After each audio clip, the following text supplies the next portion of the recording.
any other screens just in case I stuff it all up. So welcome to another round of RoughShod Ramblings. I'm your host, Stone Hobbit, and with me is my co-host, Auric Vibe 1111. Welcome to October. How are you doing? Any other screens just in case I stuff it all up. So you got to turn yourself off, babe. Oh, yeah. Haven't been You're told. You're getting a little feedback now. All right, how's that? Yeah, and there we go. Hang on. All I see is I get a waiting screen. It says waiting for Auric Vibe. Hello. Again. All right. So are you on the actual where you All pushed you your link? Is... Here it goes. Here we go. I can see you. Serious lag, man. Like, now there's no sound. What has happened? What's no sound? Got it. Now I can hear you. Magic just happened. You're scaring me now. Okay, I lost my hearing for a second. What did you say? I was just saying I can see our channel up, but I could not see us starting. It was just a serious lag. We're good. We're good. We're good. We're good. All right. So serious lag. We'll slow down a little bit to keep up with the pace of the video. Yeah, it's one of those days. We've been having a nice big storm over here, and of course I love storms. You know, it really just love it. Can't do anything with it. Just means I've got to sit back and enjoy it. The best. That's my dog's name. You know that, right? What? Storm. Oh, okay. Okay. Yep. Just saying. Yeah. Yeah. No, I've noticed it's been quite an emotional week. Lots of I've had a lot of visions coming in this week. My big one was Medusa, the snakes, pythons. There was a chair with snake heads fanned out. There was all these arms. There was a head that twisted around, and it had several heads. It was really, really weird, and it took me back again to a ball of light energy. So those who've been following in the last few weeks, the ball of energy has been taking me places, doing psychic surgery. It's weird, but have to go backtrack and listen to some of the other stuff. But I feel like the earth is going through a lot of upheaval. We've got the planet, the crusts are breaking, they're cracking open all over the place. You can see these massive cracks. Sinkholes are happening everywhere. All right, we've got massive floods in China and deserts that wouldn't normally get it. But I mean, when I look at landscape, I look at desert, that was once an ocean. You know, that to me that was once an ocean, a great ocean. So now it's like, okay, everything's moving again. So we're definitely opening up, like something is expanding. Something is growing from inside out. It's coming out. And I feel it's the pressure from whatever's going on out there in the stage. The pressure with the ripples is pushing on the planet, and it's having effects. And I feel like we're getting very close to the time when the tsunami bombs are going to go off. We're having some. Okay, so I'm getting feedback when I talk, so I don't know where that's coming from. Well, mine is shut, so it must be your one. Let me see what I can do. I mean, it's only when I'm talking, but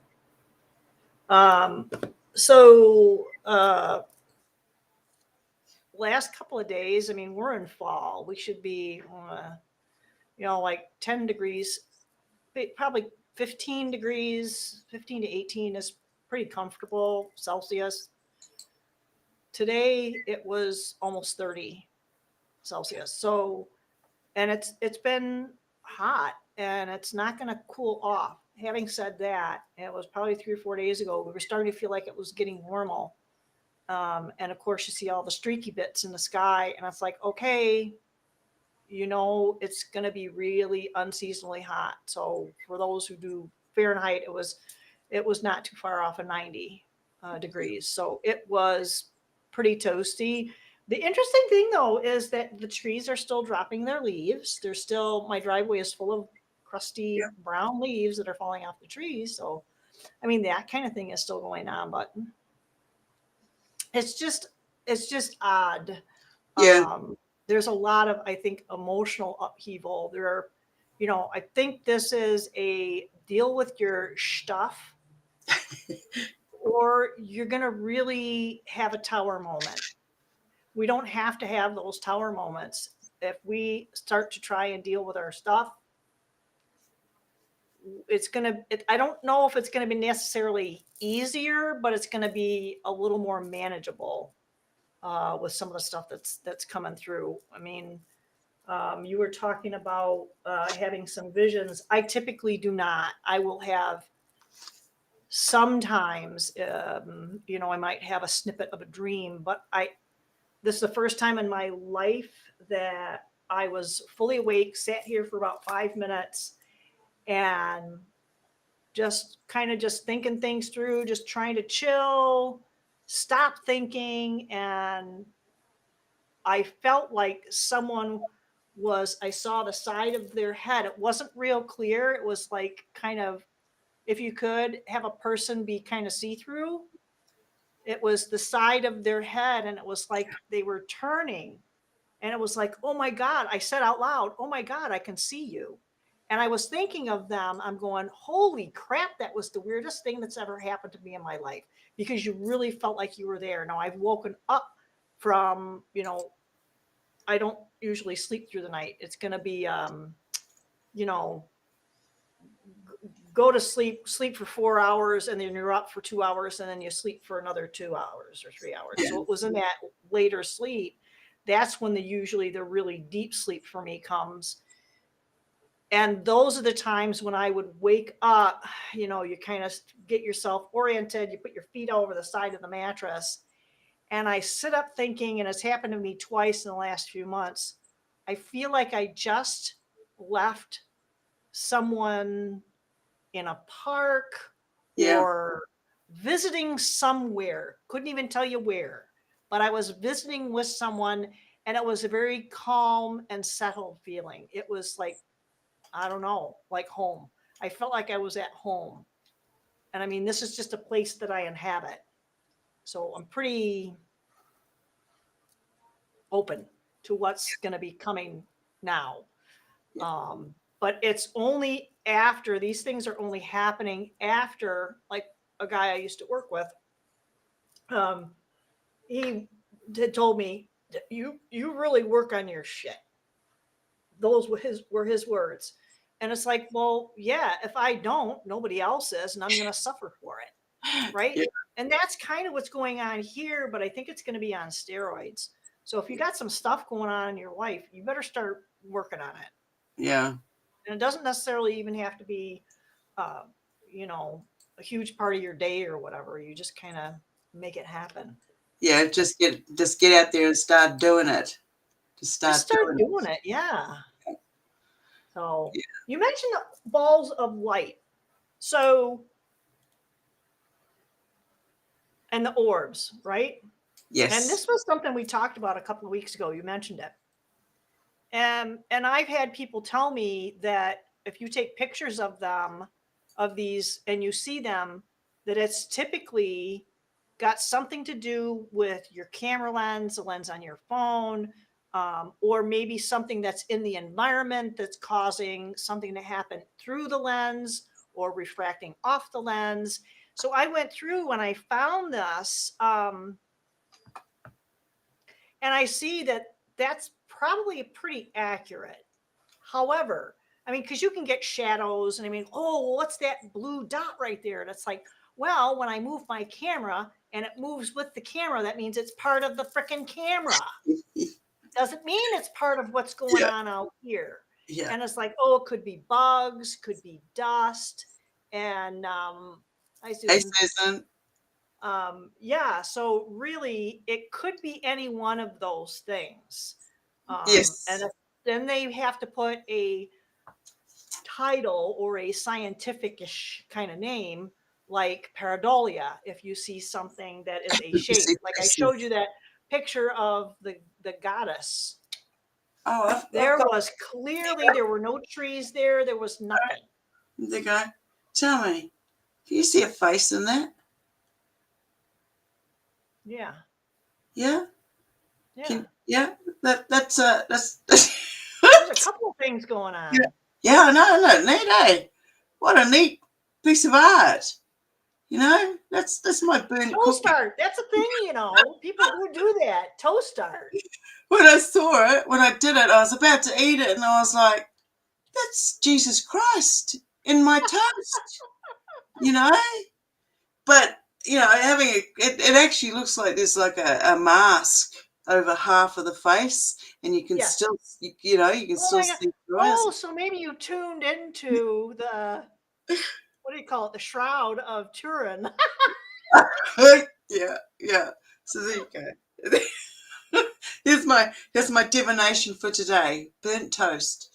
Burnt toast, partially burnt toast. Yeah. Some people like that. Some people are into the burnt popcorn, which I think is absolutely disgusting, but some people love that. When we have popcorn, it has to have like cayenne pepper, salt, Yes. dry, lemon, the zest of lemon in it. And then I'll skip the lemon, but you know what's nice on it is coconut oil.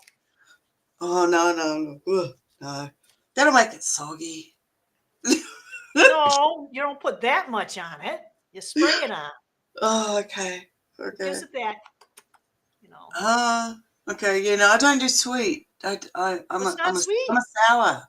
I love coconut oil is not sweet. Yeah. Okay. I find it sweet. It's even sweet to cook with. But mind you, I find potatoes sweet. I eat raw onions. Oh God, I love them. You know, you mash up your spud, and then you like. Oh yeah. Because I don't have eggs, I replace my egg with avocado. So if I want like a curried egg sort of thing, I mash up my avocado, put in my onion and all the other ingredients I'd normally add, and curry powder, mix it together, and oh, yum, done. But wait a minute, there's part 2. How do you get the white?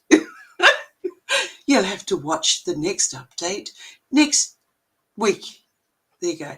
Yeah, so it is there are a lot of things coming out. There's a lot of letting go, and we think we've gotten to a certain point and we're comfortable. I mean, I was having this discussion the other day where we are now, we can go, wow, you know, or we can say when we woke up, we now can actually look back and go, oh yeah, I've got these codes, these telltale timestamps, landmarks showing themselves. You know, if you had a bad, oh geez, something's trying to stop me. So if you had a bad thing happen to you as a child, and you took all of these years to get to that point, to go back to that time and look at these landmarks, and you do that because you're doing your shadow work or you've done it, you go, oh, wait on, how did I remember that? I remembered it because there were landmarks taking me back to it. All right, so there has to be these landmarks that can get me out of that stuff. You can go back and find out where it came from and say, no, I don't want that attachment anymore. That's not mine. And say, you know, thank you for showing me that, and move past that. We don't need to be in those stuck states anymore. But when we woke up and we go, wow, look what I've learned now. This week, well, I'd have to say the last 2 weeks, this last fortnight, has basically, there's been a sign every day. There's been a sign. The burnt toast was my one for today. But yesterday was all the snakes and everything, and I had the Greek mythology was coming into play with the Indians, Eastern Indian deities and stuff with the arms, you Yep. know. Yep. Yeah, a version of myself that was there, and I've had some freaky encounters on a train. Anyway, we get past that.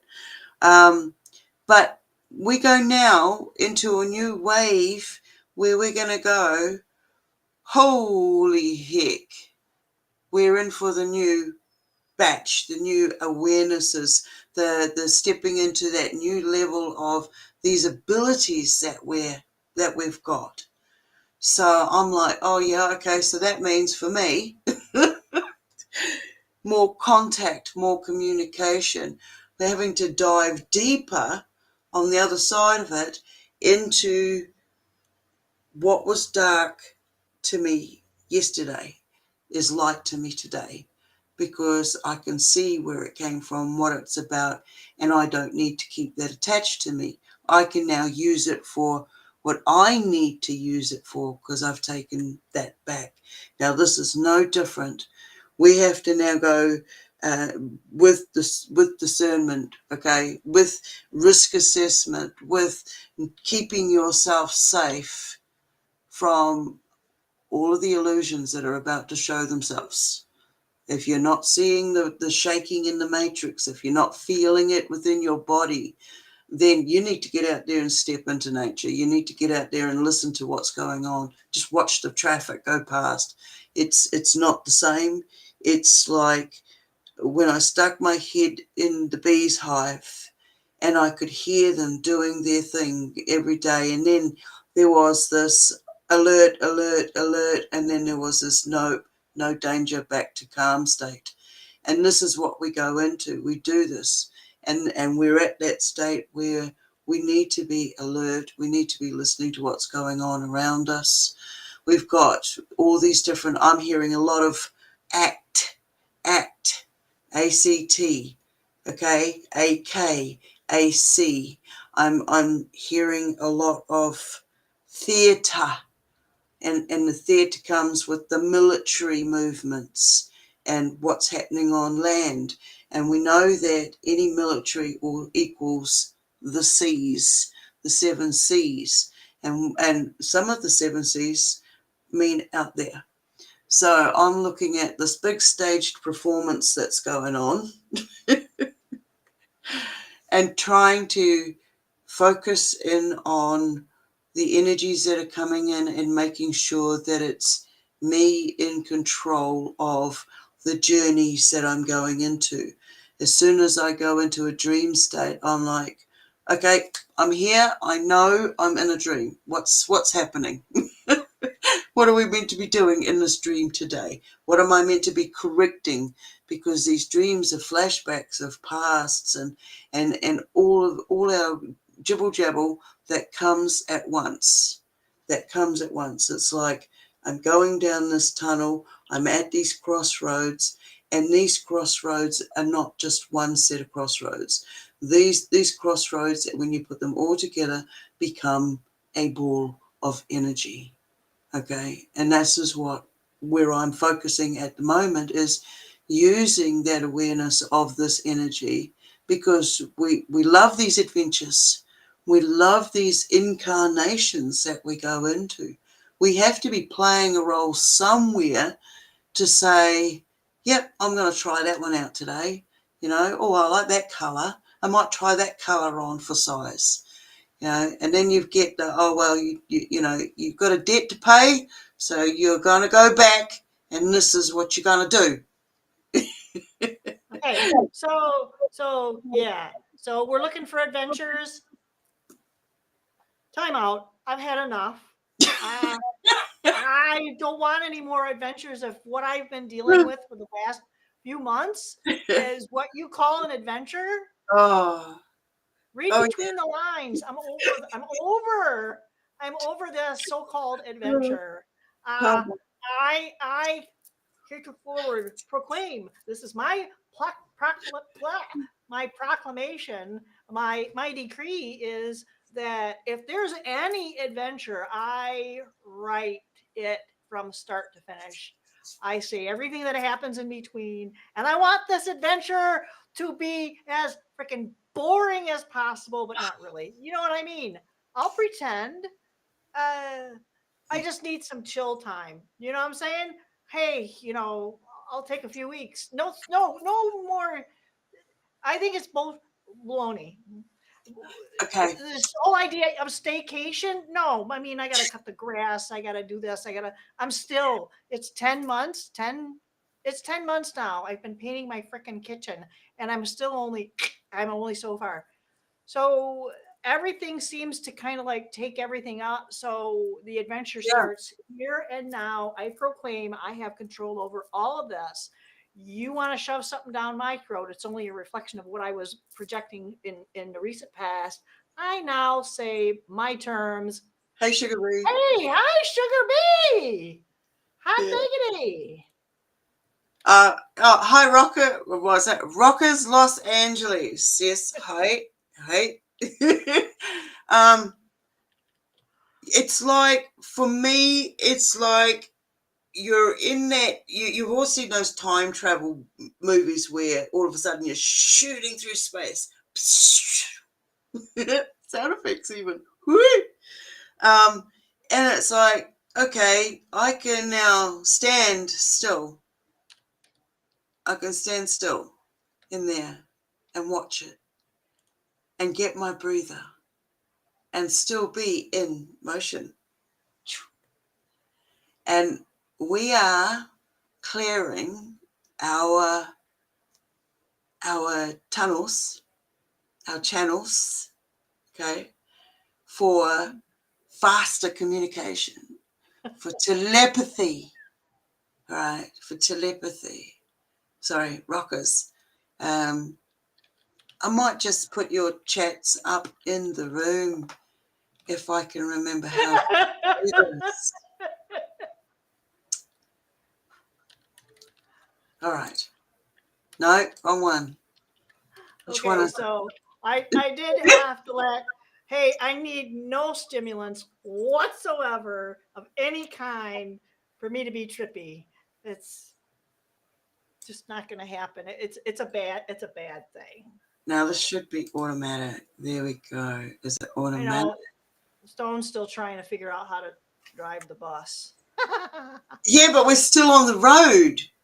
Keep it between the ditches this time, will you? Oh, look, mate, I like potholes. Okay. You got to hit a pothole every now and then. Jeez. Pothole, yes. Let's keep it out of the ditch, though. Otherwise, you start to go to sleep and you miss the scenery. Okay. You got to have a fright now and then to get back into it. Some of the things with the visions have been discipline and control, and the control of emotions. So know what your emotions are doing, what they are saying to you, what they are feeling, because these are all different parts of us in the one embodiment of who we are, who we're growing into being. I know where I'm going with this, or for me anyway, and I'm hoping I get to hang out with some of you guys at the next level. Oh, shit, she says. Oh, wouldn't it be fun to figure out that we are the next level? Yeah, absolutely, mate. Absolutely. I mean, and then I go into the disciplines. I got Fulong Duffer and the gifts that came in there, being able to see that we are all that energy. I mean, we were only putting in a little bit of energy each, but what we were able to manifest in front of us, that was what was golden to me. That was I don't know where that gift came from, but wow, I feel very privileged to have been there and have experienced that. And then I've got a space, so I'm not sure what that one is going to be for, but there's on the other side of it, I wrote knocks on walls. Like I'll be having a conversation with someone and all of a sudden there'll be a knock on the wall. So I'm getting knockings, like something's right here next to me, knocking on the wall. So I'm waiting for that to come. It's usually in the evenings when I'm watching something and I start getting intense. All right. Then under that was the shadow being. I was sitting here and I saw a smooth, bald-headed shape shadow being walked through the wall. And I pretty much jumped out of my seat backwards going, what the fuck was that? So that was those two. And then there was the fastings. Well, I'm happily fasting on black coffee. That's probably why I'm so hypo. I'm Probably. free. I'm free. There's no food in me. I'm free. Yeah. All right. Um, Um, then we've got activities, exercise, shadow work, and inner self-awareness. So the whole being aware, like what you're saying, you're aware that you want to have a breather. You want everything around you to slow down. Slow down.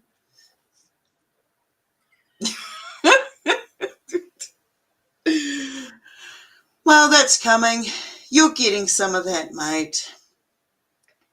so one of the things though that we're kind of talking about, and I heard this on, and it was interesting because it was where the things that I get exposed to. There's a lot of talk of being mindful and using mindfulness techniques, and one of the things that even from a very 3D perspective, they're saying be aware of what's going on in your body, get in touch, feel grounded. I've even said to people, it's like, let's bring it back. You're in this space with me, and where are your feet? Where's your backside? And it really does kind of help them kind of recenter if they're willing to go there. They still have to be willing to do that. But one of the things I think that a lot of people kind of neglect a little bit, and I know I get it. There are a lot of ancient writings, like I've been reading about the god Heka or Hekau, about the breath and the breath work, and that's really where it kind of started. Yeah, Was the breath work? That's not.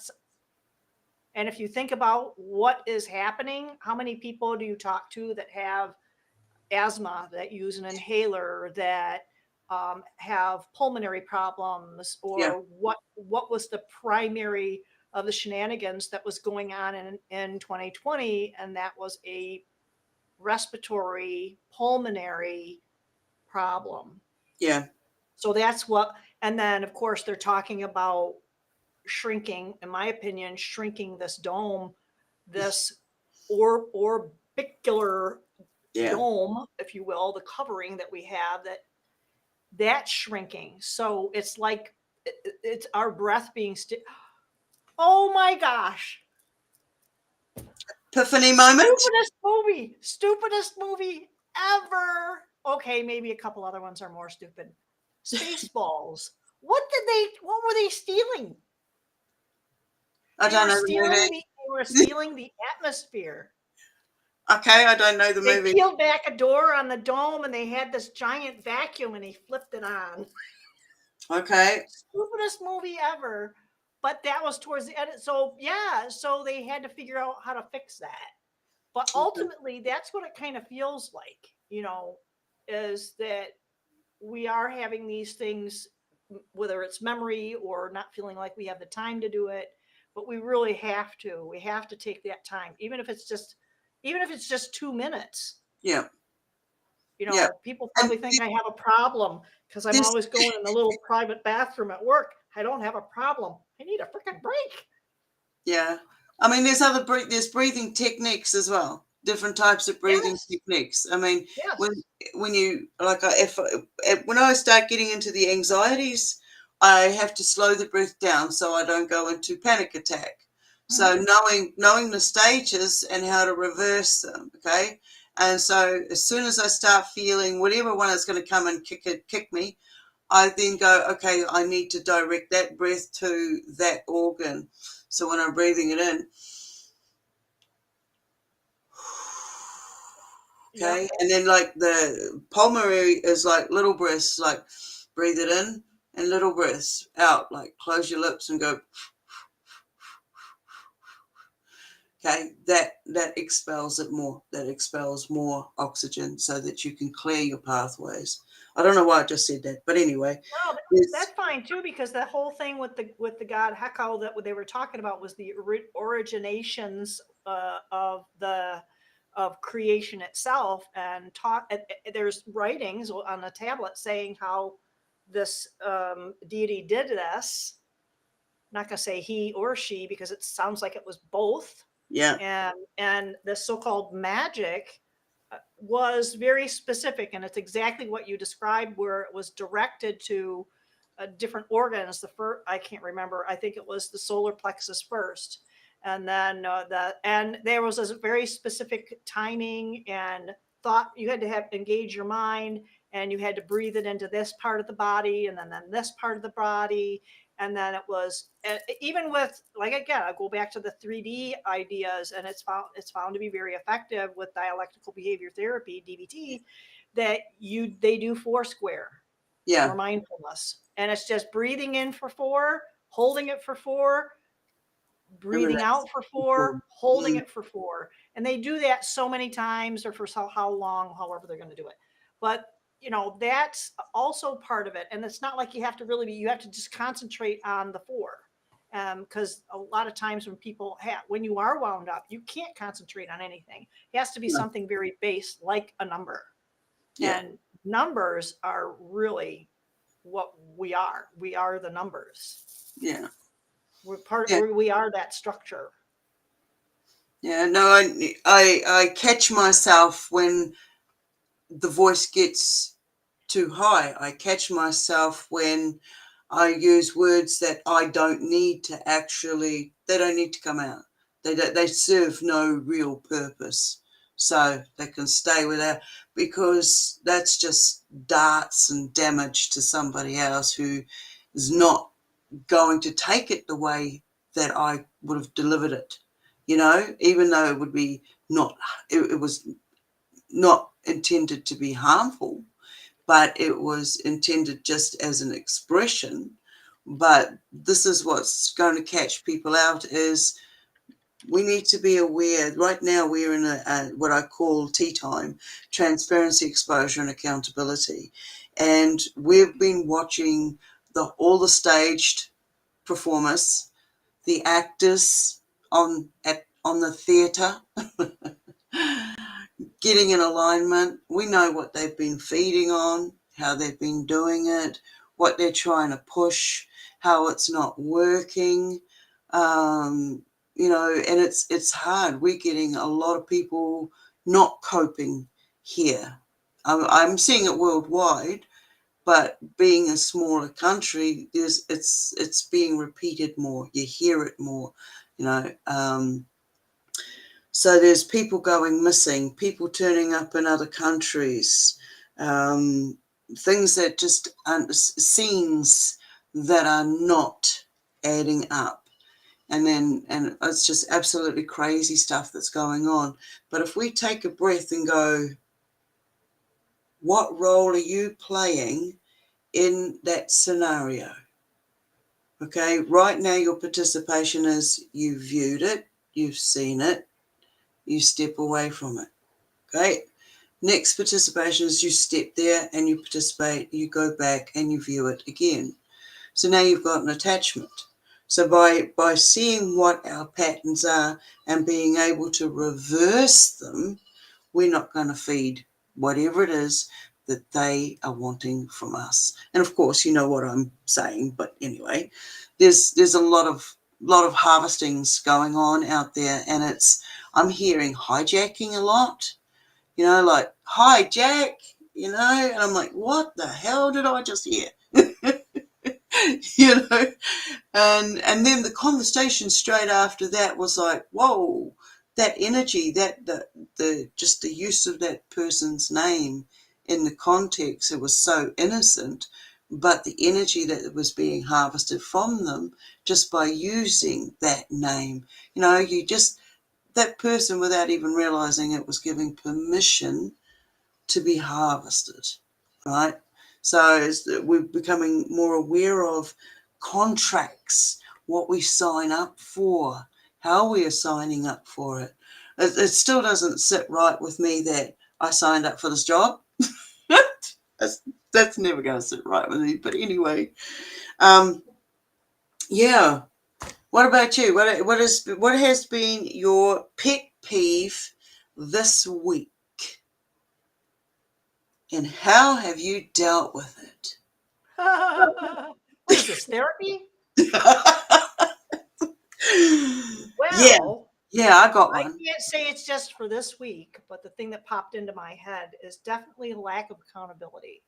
And I'm Yeah, not talking about people doing nefarious things. I'm talking about the everyday us and us holding ourselves accountable, and then little things. Gosh, how do you even, and things can accumulate. yeah, Um, it's really about that accountability, that blaming external sources for our dilemmas, when really we are responsible for our own projections. yeah, We're responsible for what we encounter.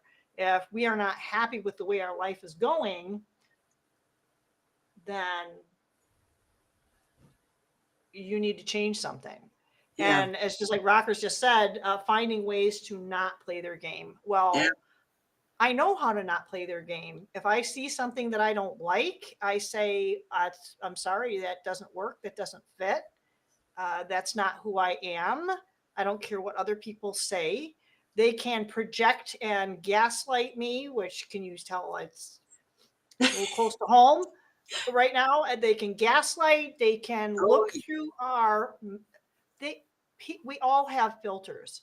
But let's face it, there are some people who are very maladjusted, and it is a protection. I'm not angry at those people that are maladjusted. What I am frustrated with is the level of power, something we can all agree with, that they assume that they have over each yeah, one of us. yeah, And that's where I draw the line and say, well, they can do whatever they want. I know who I am. I know my character. I know my qualities. Um, and that's what I stand on. So all these other maladjusted individuals can close ranks and do their worst. And that's yeah, on you, because it's all going to be projected back onto you, because whatever they're putting that out, that's going to get reflected back to them. oh, yeah, So that's why I say I am not one of those people that will say, return to sender. I will say I have, and it was somebody, a friend of mine, had said, well, use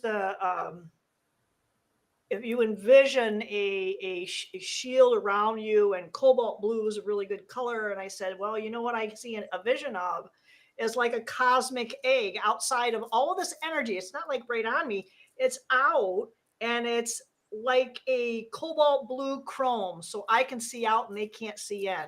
yeah, So that's kind of what I have in my head. And whatever they do try to affect really doesn't affect this individual and yeah, what's inhabiting this biome, yeah. I guess. And So yeah, you're, definitely don't get frustrated. yeah, you're finding, yeah, you're finding your self-worth, your mana, you know, you're worth something. You're worth something to you now. And by seeing that, it's like, hey, look, mate, I wouldn't treat myself like that. So don't you treat me like that. So, and lead by example, teach them how, and we can do it with compassion to a certain degree. You don't get 3 chances with me, you get 2. That's it. And I have my moments where I just go into berserker mood, and that's it. It's over. But what I'm saying is, my one is pretty much on the same as yours. It's like, doing this thing for years, standing up, being truthful in your experiences and your findings and what you put out there, and knowing there's only a small net group of honesty, and I value that. And then to see them slowly step out of that circle and lose their values by using other people's materials, by using AI for their scripts, and you can see it. It's like you can smell the invisible, and they know that you know, and it's really interesting. But it's like at the same time, that's my pet peeve. That's my pet peeve, is to watch these good people with the good information and stuff go down these tunnels that they know is absolute bullshit. Is absolute bullshit. They're not doing anything good for themselves at all. And if those who know me will know who this is directed at. But anyway, yeah. Got my big girl pants on today. Let's go. But yeah, it is totally the whole frustration is like, no, there's a reason for it. There's a reason for it. They're going to tell me there's a reason for it. Just breathe. Stay calm. Count to 10. Relax. And begin again. And you know what? It is really hard for us when we do feel like we're a little bit on the wounded side, that we would kind of want to lash out or give them back a little of their own. But if we want to have a different outcome, we have to take a different tack, to use a nautical term, I guess, a sailing term. But Yeah. when we were talking earlier, I kind of shuffled and had pulled some cards out, and it was interesting. You were talking about, I think you were talking about children or something like that. Didn't you mention something about Yeah. Children, there's Okay, so the second that you did that, I did pull that out, and it's about responsibilities, childhood, immaturity, and innocence. However,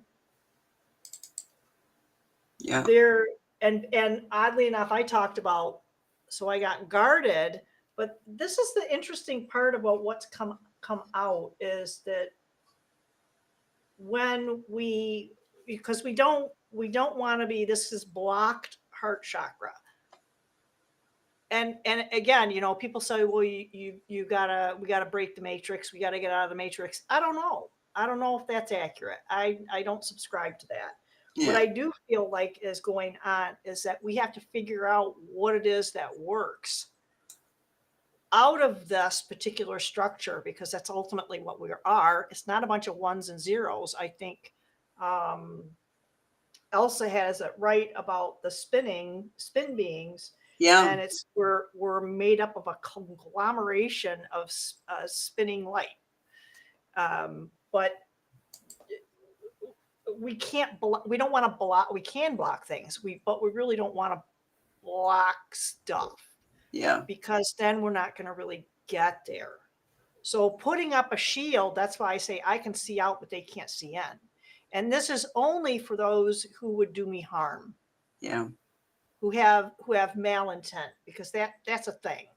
There are people that would purport to hurt us, and hurt anybody. A couple of weeks ago, I got all my stuff back when my wallet got lifted, and I was in a really crappy part of town. Yep. Well, I'm messaging Stone, and it's like, hey, what's going on? And she's going, blah, blah, blah. It's like, I got to finish working, because I was helping somebody, and I was in that exact same neighborhood. And it's like, I got to pay attention to this, but I'll let you know this is what's going on. So there's again, there's that accountability. So as soon as I had my there were some really shady looking people walking around down there tonight. When I was there before, it was during the week. So this is a Friday night here. So everybody and their brother was coming out in this neighborhood. And as I'm sitting there talking to this gal, I see some really okay, don't look at them. Pay attention to my person. And I see a cop car go by. Okay. And then not even 2 or 3 minutes later, some other people were going by and they were making a little bit noise. They were kids. Another cop car goes by. It's like, oh crap. We finished up trucking it to my car, and in the building that's adjacent, and it's in a Tartarian type setting. So there's a lot of old world buildings right in this area. They call it the Cathedral District. So I'm walking to my car and I see there's this lineup on the steps of these characters, and another one pulling up with their rucksack. They were all like old. So I wasn't too worried, but I figured, hey, there's enough of them. So I got in my car as quick as I could. That door got locked, and I sent you that message saying, my car finally died. Well, I can get out of here. And before I could pull out, there was another cop car, and I get on the road. Another cop car pulls by me, and I said, hey, I just saw at least 3 or 4 cop cars. And as I dictated that into my phone, another So, I was not in the best area of town, but this is where you go to help people, because I don't want to see people die. If I have, and it's with the job that some of us have, if you don't go, you have to do your job. No, when you see somebody who's doing something that puts their life in danger, you have to step it up a notch. I've had to do that. And even though that person took their life a couple of 3 years ago, I was off the hook. However, those above me are not. Just saying, they're all still working there. Yeah. So I have to step it up a notch. So I have to have that confidence that I do have that cosmic egg of protection around me to do this. And that does mean having an open chakra, but it also means that I'm protected, and I have to embody that. I have to embody that. I cannot let them know that, maybe I should have worn an adult diaper. Wasn't quite to that point, but you know what? That kind of stuff can happen. Yeah. So I think then there's a funny thing too, block contact profile searching. So profile creeping, that happens every day to probably most of us. Yeah. Hi, Jermaine. So it's just keep on your guard. Yeah. Yeah. Oh no, we call it, I put it down as risk assessment. So, when I go to speak and say something to somebody, what's the risk assessment? You just be straight up. Just be straight up with the other person you're talking to. You don't have to put all your emotions into it. You just say it clearly and calmly so they hear you. Because if you're all over the show, they're not going to hear that. They're just going to see this, what the God, So calmly and, thankfully, I don't have to talk to any of those people. And the interesting thing is you also have to have that ability to be willing to go with where the other person is at also, because I can sit there and ask somebody if they want to take part in this this facility, and I ask them 3 times and through different parts of the conversation, because I'm spending a lot of time with this individual because I don't want to see them die. And when you're going through this, it's kind of like, okay, I've done my part. But then when you're in a different place, in a different environment, all this stuff comes out. Like, okay, we're ready now. And I was able, they acquiesced. So I was pretty excited. Hopefully they make it through the weekend. Yeah. Yeah. But I did my part. And I have to let go of that. I don't want to add to my list of people. So, and we should all be that way for all of us, because we can all get to that point of desperation. Oh, that's the thing. That's the thing. With a collective of people, someone is going to have an idea. Someone is going to be able to help. There's always going to be something available. And when we first start out, you know, it's like we have to start again. We have to start again. We have to, okay, we have to find an income. We have to find a roof over our head. We have to get from A to B. We have to find the right food sources, you know, the right energy fields. We have to create the right space for ourselves. You know, we go through all of these things and we're bombarded with the different strengths and frequencies that we're walking through every day. It's like thicker and thicker soup everywhere we go, even out here. When I moved out here, it was like, you know, I'm rural. There's bugger all anybody around. 20 minutes to the nearest shop and gas station and pub, and which I don't go to. I do not frequent that place. Just saying. And the other one is like 45 minutes away. So, you know, this is but I'm thinking quiet. You know, when the power goes out, the internet's gone and it's, wow, no buzzing. But there's still buzzing. It's just not as loud. And then it's like now there's motorbikes back and forth, 3 or 4. Well, that's an understatement. We've just had the school holidays, so all the, you know, anybody who had a motorbike was playing on them on the dirt roads out here. And then there's parties and it's like planes, 6 o'clock in the morning, flying over. What the frig are they dropping on me now? You know, it's not quiet. It's not a quiet environment. So you have to create that quiet environment within you so that when it gets all so noisy out here and everything, and you don't even have a room you can go into, right? Oh, you've got to go inside and you've got to find that room that muffles out everything else around you. And when you're in there, it's like, wow, just look at everybody and smile. Look at all the energies and forces around you and just smile because you got control of it. You did it. You know, you got control of it. And you can slow time down around you when you get yourself into these spaces. When we you know, all the things this week is like, it's taking me back to meditating. Meditating is praying.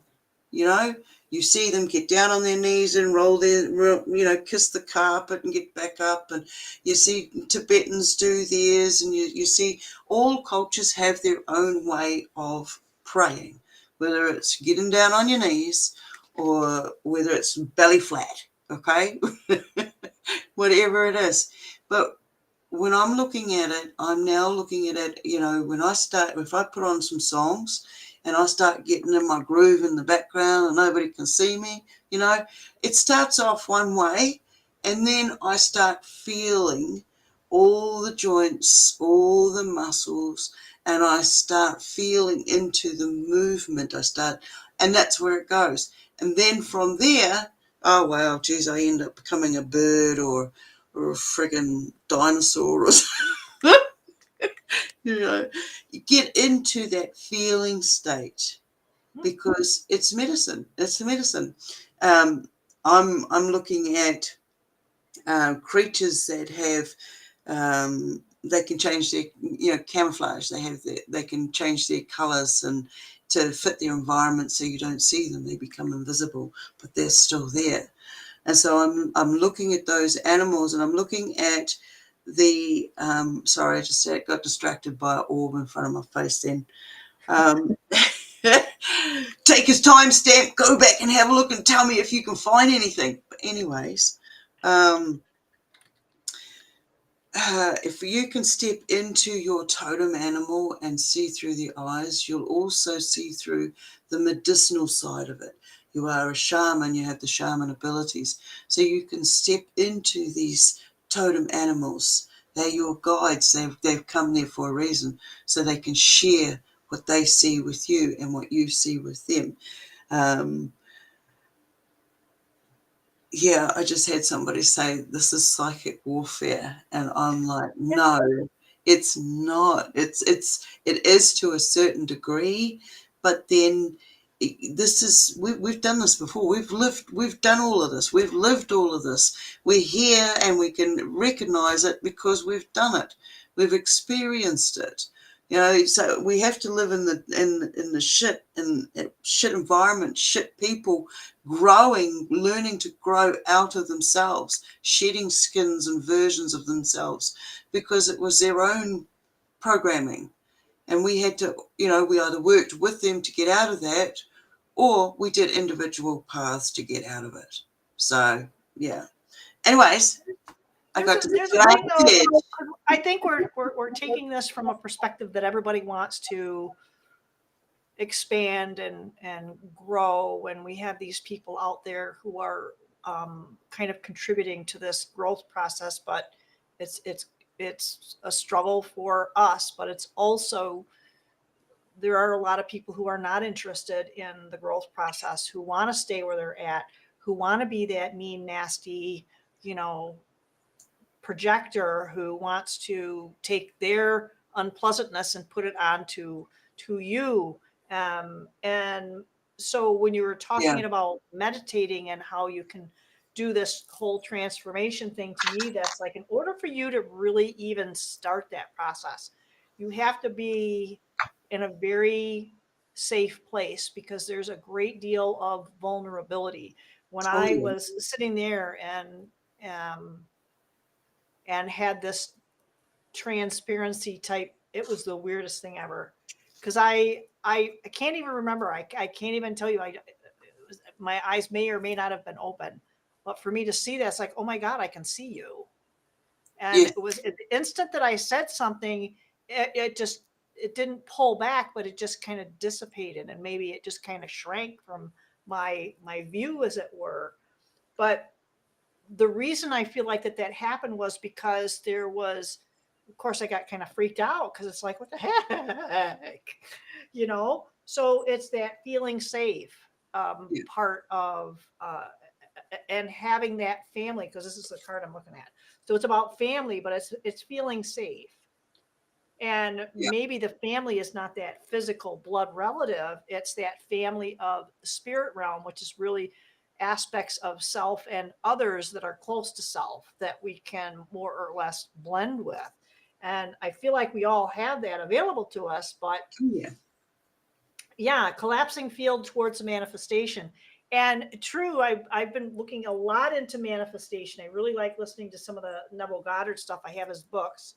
And I think that whole idea of manifestation, but you think about it, you can say you want something, to manifest it and go through it all, even have the heart and feeling and tenacity to stick with whatever it is you're trying to manifest. But it still has to align up with whatever you're, I don't want to say here to do, because I don't believe that. It has to be something that is in alignment with your core being, not this thing, but the core of who and what you are, that inhabits and animates this. And it is divine. I don't call it a meat suit. I think that's very disrespectful to this divine structure. We might treat it with disrespect many times, but that's not where we should, because we are divine.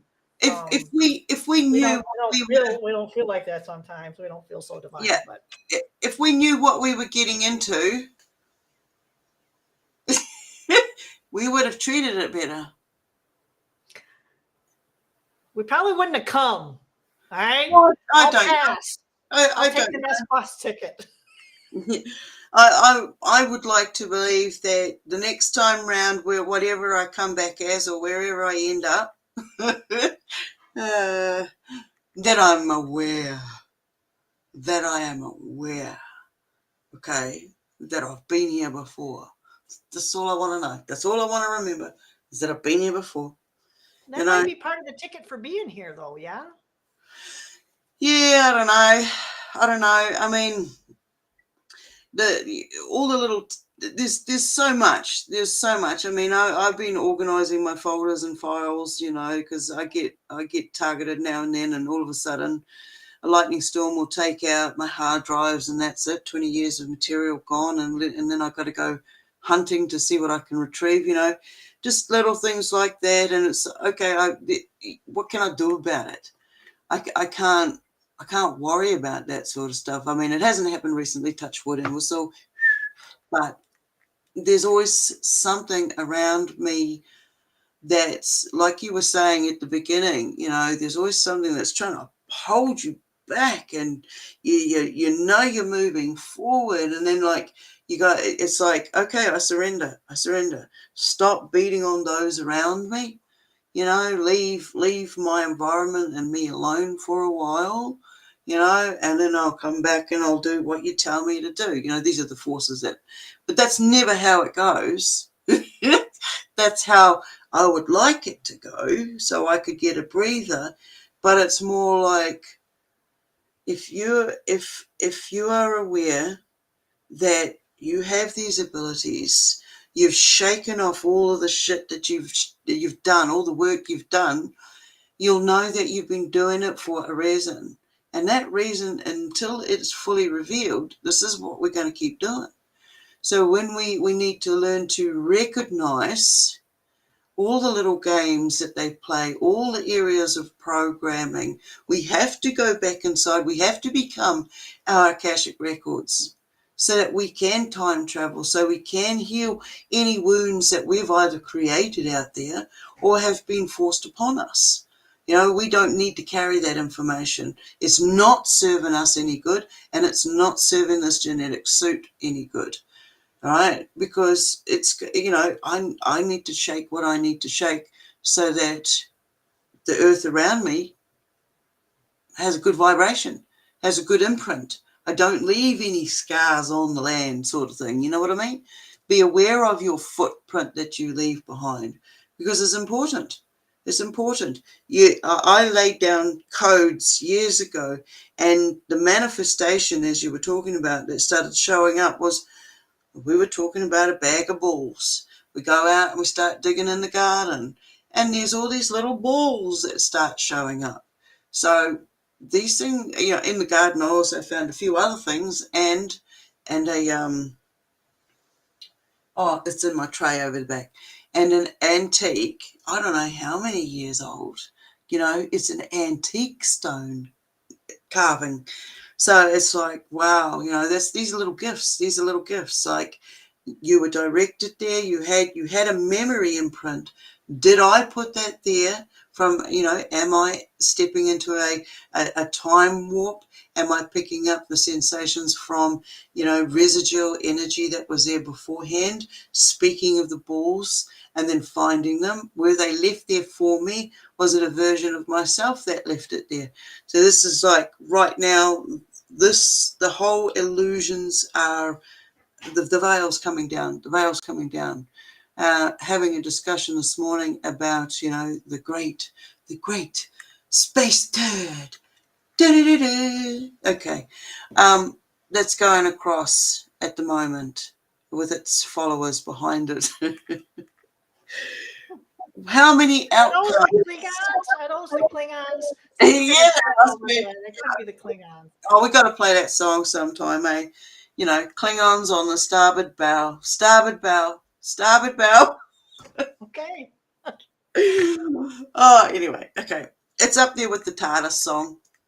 Okay. So when you sit down and you go, logical mind, get into play, how many outcomes are there? Okay, it's a comet.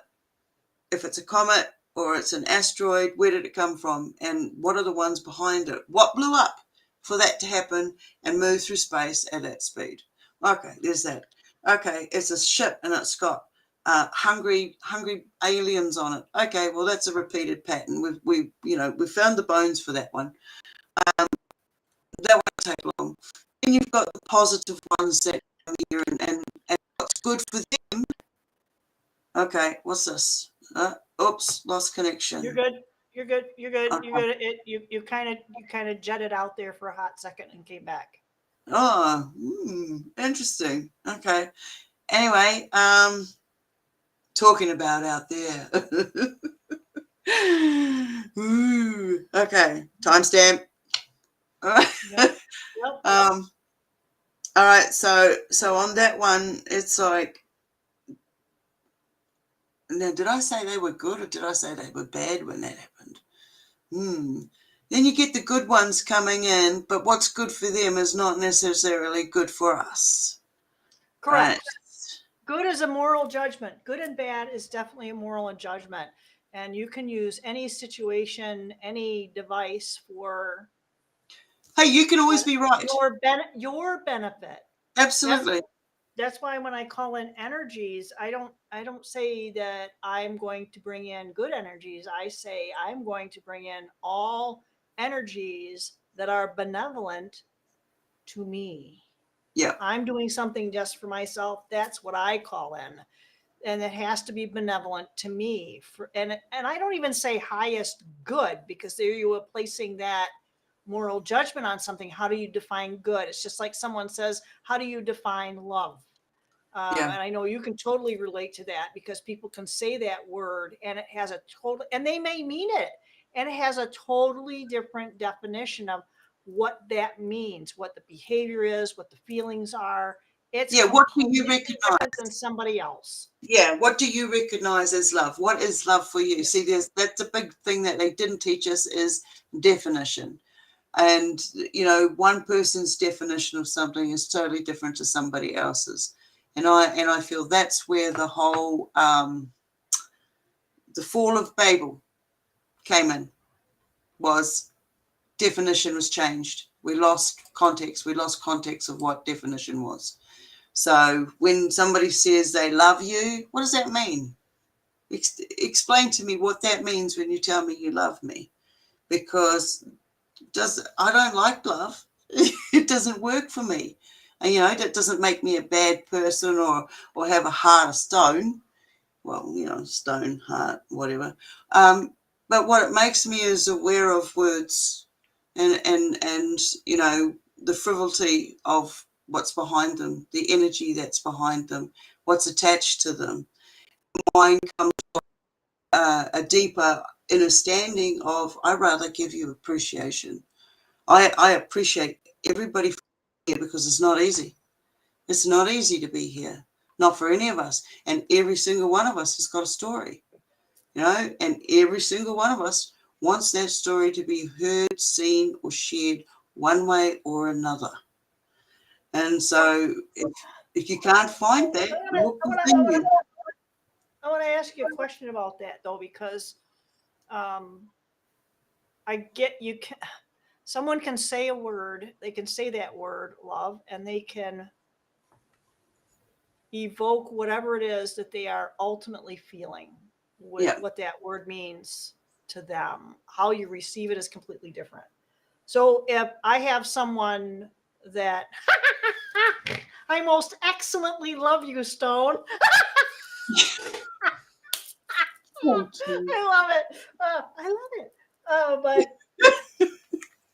I appreciate your words. so he said the word. He typed the word. He didn't say it. All right. But he says this word and he puts it in the chat, and it has a totally different meaning to it. So my thing is that when someone puts that word out there, and this is where I think that the frequency that backs up, irrespective of how you can dissect words and, oh, they mean this and, oh, they mean that, there is still something that has that backing to it that is different. When you feel it and receive it, it's different. Yeah. So it's the feeling. So what are our feelings that are impacting these words that you're receiving is not what they're giving to you. Yeah. But what your filters are when you finally do, when it does make it through your filters. So if I were to tell you, Stone, I love you, and I have this amazing, and I can feel it, it just opens up right here and it pushes that big ass goodness out at you, but you don't receive that particular word. Hopefully you receive the what's behind it. Oh, and, yes. and I, you know what I mean? So Yes. when we say some of these things, we can kind of tell whether you mean it with a true sense of what the original definition, we're back to a definition, what that definition is. We're going back to what is really being given to you with that, what's behind it. And I think that any language, irrespective of whether it's English or any other language, you have that tone, the intonations, the cadence that you have develops not just the structure of the word itself. There's also the feeling that is transmitted with that Oh yeah. resonant vibration that's with it, that gives it that intent, the intention. And I think somebody mentioned intent and intention earlier. I can't remember who said it, but Yes. somebody mentioned about intentions. Was it Susan? But I mean, that's kind of like the whole idea that, you know, whatever we say, I mean, I can sit there and say that I love you, but I'm going to sit there and say, you're a freaking asshole. And you're going to laugh because you know that it means the same thing. Yeah. It was rockers. So it's the same thing. It's like, you're such an asshole. But I mean, it's like, it gets the same idea across, and some people don't like that because that's their own filters receiving that, thinking, oh, that's a bad word, that's a negative word, that has hurtful things to it. So it's these crazy, sometimes clinically, filters that people have that really takes it off the edge and off the deep end, and then that causes. Here's the thing. They receive that. That's their own personal trauma. They just created that trauma themselves. Yeah. Yeah. It wasn't the person giving that out, but you're going to definitely, be a jackwagon and turn it into that for yourself. And you're not going to have a good day. So that's the whole thing. Is like, not my circus, not my monkey. Yeah. Perception, definition, and reception. Oh yeah, there's a lot of that going on at the moment. Oh, okay. Now we only got to a couple of what could these space turds be. Now, I heard somebody speaking the other day, and this is one of my pet peeves. The perception of our whatever we think space is, whatever we think those things are in space turd, AI, beings from Galactic Federation of... Okay, had my moment. Our perception has changed anyway. We've seen how the governments around the world are working with this. Where, I mean, our government, our military bloody advisor, whatever you want to call her, I don't even want to name it, just came out yesterday showing our unmanned toys, the remote control devices. They were, back in 2012, I was getting a lot of military information coming my way because of the situation I was in. And one of their main future goals was control over RV. And RV was remote control vehicles. And I watched it slowly unfold. And then last night on the bloody news, this woman steps up and says, oh, this is the secret military war toys we have got. And the reason I'm sharing it is just to know that we've got it and it's possibly a threat to you. What the fruit truck in the neighborhood? Come on, you don't go and share the material that you got when you go to war. To do that is a game. To do that is a game. It's staged as far as I'm concerned. And every time I hear people say, oh, it's about to start, it's about to start, it's about to start, it's about to start, just push the bloody button already and get it over with. It's like, gaslighting the populace, stringing them along in every single distraction that they can use against us. And it is absolutely despicable. And there will be this huge division when the space turd comes across and it turns out to be nothing at all. Nothing at all. Another side distraction while other things are going on and getting set up. Oh, I don't know. Having all of us here at the same time, all us fantastic creators, this game that we've created, I think we need to everybody needs to be I don't want to say it, but we need to all be switched off for a while. The power needs to be switched off globally to be restarted. Oh, I can't believe I said that. But you know what I mean? When they go to do that and we go into the darkness or whatever, we're going to have to be aware that when it restarts, it's not going to be the same place we're in right now. You know, I see the sun opening up as a portal. It's changing us because we're getting to see it.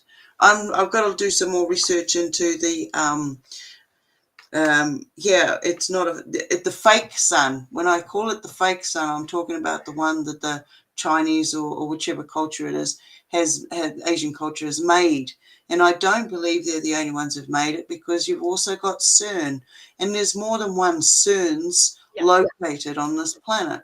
So when you've got these things firing up, and then you've got that up there opening up, and we've seen the traffic that's coming in for those that are out there watching stargazing, we can see that the night sky is really active.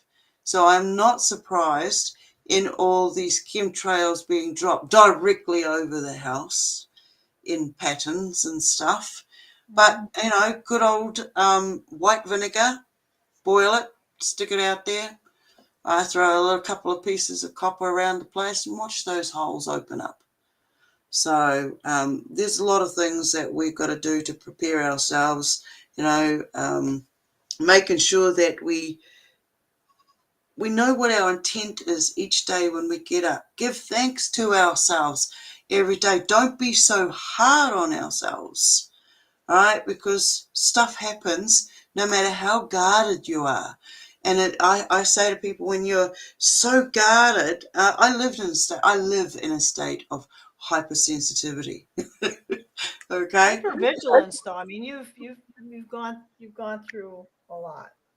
You can't let it go. I can't let that stuff go. I'm always on guard, and you were talking about having bad sleeps and stuff. Always on guard. If you're not on guard here, you're on guard dimensionally somewhere doing something.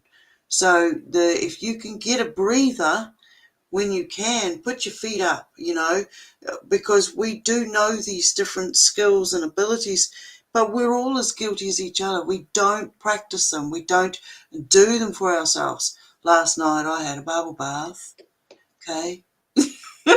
And I put apple cider vinegar, eucalyptus oil. I had a little bit of Epsom salts, but I like to use trisodium phosphate. Okay, Yeah. I like that. It's a smoother. It's nicer on my scales. you know. A couple of things though you were talking about as far as this whole somebody needs to flip the switch, and it feels like because of there is some feeling of being a little on the disjointed side, and I don't think it's going to happen all at once with the switch off. I think it's going to be done in stages. That is going to be fairly quick. People are going to look at it like it's fairly quick. I don't think it's going to be boom, somebody taking the hammer and just kind of pulling it down and everything goes. It feels like that there's going to be different stages for different areas, because it feels like different groups are in different stages themselves. So they're only going to take it too far to a certain degree to accomplish their goal, because there's Exactly. an ultimate goal. So if we're in a different space than this group over here, they're going to take it into phases. So that's how that's kind of feel like it. And you're talking about this disrupted sleep. So part of the disrupted sleep is there is somebody that I've seen, I can't remember if it was on YouTube or Facebook and the reels and stuff, that they were talking about all these smart devices, and you don't even need a smart device anymore, because they've got enough of the technology out in the communities that it will put out these waves of ELF and EMFs, that they have these images of these coming out in waves, and you can see the pulses. It's a pulse, and then because of how they're firing them off, it'll go from the eastern seaboard of the United States, and we're talking from the north. We're talking way up north, all the way Florida, and it'll go. And so this is interesting. It'll go, basically, you can watch it. It'll go pretty much to the Mississippi. Yeah. Okay. So that's the lion's share of the population in the United States. You get you get west of the Mississippi, things get pretty sparse, and that's where the farmland is, the badlands, and all that kind of. I think they've already had their way with that a long time ago. That's why there's not a lot of population out there.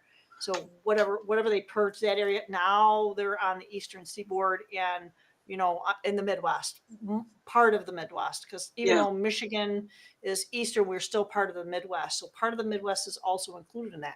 So it kind of feels like that's part of the reason, because when they shoot these things off, when they put these waves out, and there will be multiple, it's not like they just go one, they're typically happening about 2 or 3 o'clock in the morning. Okay. So that's when people are waking up. Yeah. That's when not just the surges from these devices out in the community, it's also what you have in your home. I want my house to be as stupid as possible. I don't want anything that's smarter than me. Yeah. You got to be doing something behind my back. Yeah. Yeah. No, and do whatever you can to stay grounded with that. I told Stone before, I got a grounding sheet. Get a grounding mat, get something. It's not just about going out on the earth. This is about, and this will protect you. Not only does it protect you from these waves, because I slept through it last night, first time head on. Perfect. But it also will shield you from your phone. So if you keep your phone, because that's my alarm clock, is an old phone. Yeah. It's not connected to anything. It's just an alarm clock. But it's right there. It's right there. And it shields you from all of that. And it's like, that was the first time. We'll see what happens tonight. Yeah. Yeah. We'll see what happens tonight. Well, you know what you were saying earlier on about the weather and stuff, and it's, the leaves and stuff are falling off the trees still, or, we got spring, we're meant to be doing spring here, but we're having winter storms. We're having lightning and sun. I love them. I love storms. Okay. I'm crazy about them, but they are fierce. They are, I was listening to them singing last night before the winds got really up loud, and these don't feel normal. And when you look at the trees and nature around you, they're still in season. They recognize the seasons still. They're still in the patterns. So when I'm seeing certain storms and weathers and stuff going on, yet the animals are still in season. They'll still drop out their litter, or pups, babies, whatever you want to call them, in the same season as they normally would. So because I live on a farm, so I get to see it, and it's like, okay, this is not normal weather anymore. This is out of our control weather now. This is in the hands of someone else. And then it takes me back to, he who controls the weather controls this planet, literally. Then you think about the space wars and all the BS that went on about them getting up out there, getting wherever it is. I don't even believe it's out there. There's so many levels to our dimensions right here. Why are we going out there to explore stuff that's just part of the bigger illusion, Yeah, anyway, I don't know where I was going with that one.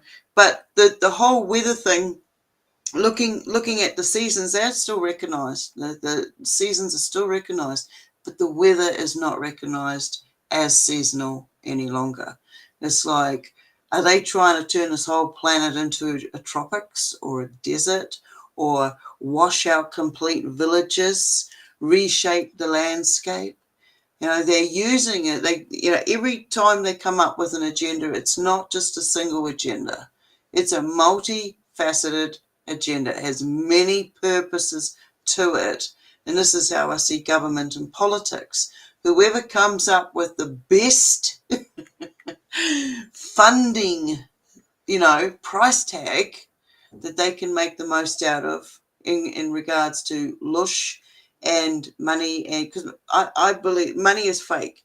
Money is absolute fake.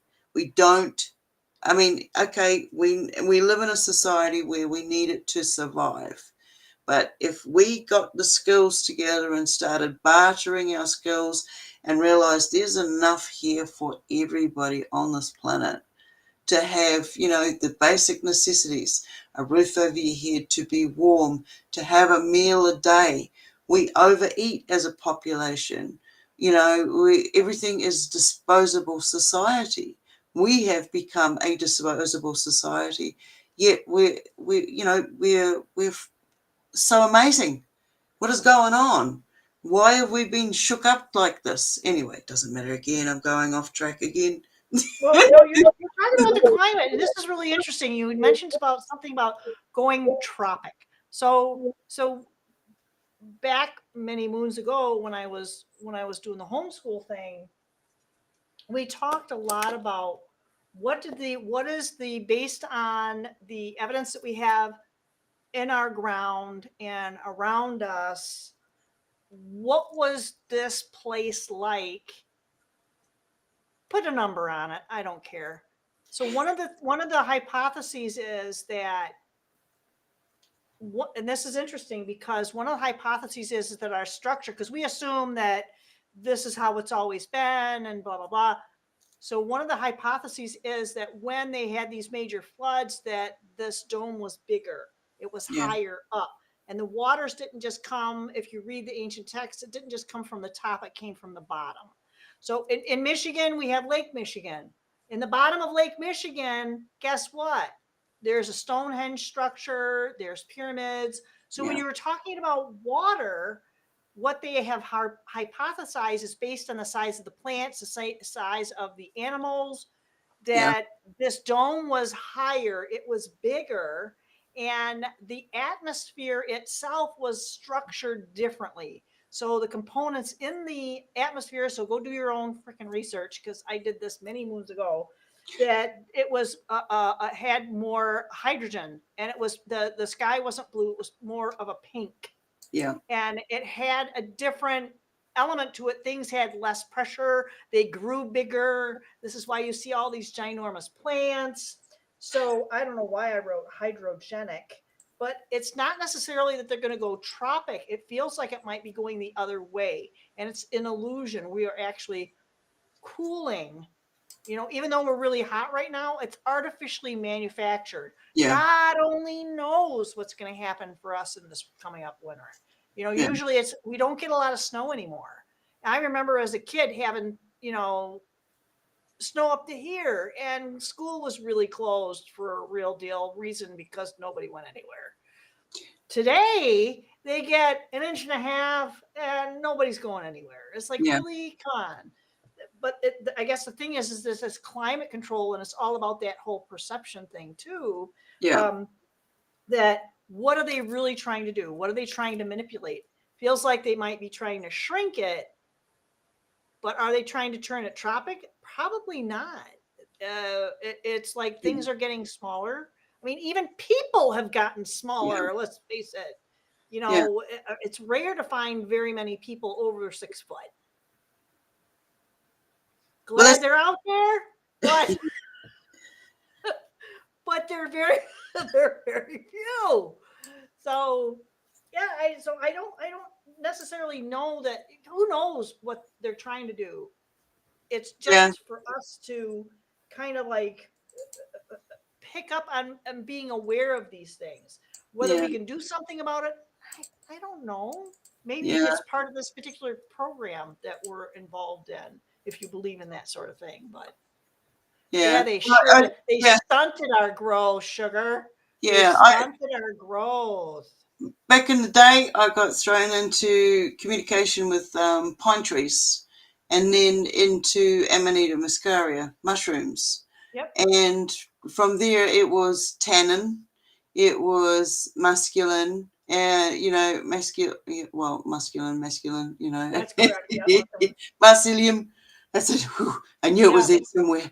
Okay. And basically what I got from that was they changed the components of our oxygen. They changed our components of vitamin C. When you turn around and see that you can cure a hide of an animal with its own brain because it's got enough tannin in it, and where does tannin come from? You'll always find tannin around a pine a pine nut. The exterior is covered in black tannin. And I have a theory about tannin and vitamin D and oxygen. And so when they stunted the oxygen, they stunted us. They stunted our growth. They stunted the size of trees and fauna and stuff around us. So when we start getting back into our growth spurts, we start getting taller, we become a healthy species, they start cutting down the forests again. They start, burning it all back, terraforming it, and we get shorter again. And they claim that there's not enough space and there's not enough food. And then when it's all wiped out, they turn around and say, you must eat the bugs because that's all you've got left, because that's what they farm. And of course, we know that these are the super bugs that have been grown because of the genetically modified plant life. Fauna. Did you ever see that little video that's out there? And I saw this a couple years ago, and it kind of had a little bit of a resurgence about them being able to put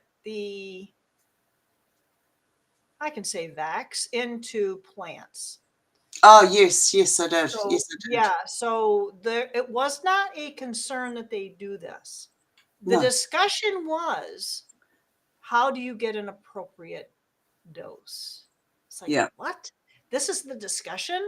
Oh, well, how are you going to know? Is this an appropriate? We're more concerned about, we want people to get an appropriate dose. Well, what if somebody wants to have a really big salad and you got it into this head of lettuce? Exactly. So it's kind of like, really? Are you kidding me?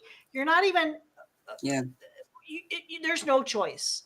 Yeah. So if you're now made aware of it, probably already doing it. And it doesn't have to be to the degree that they're saying. All it has to be is in the soil.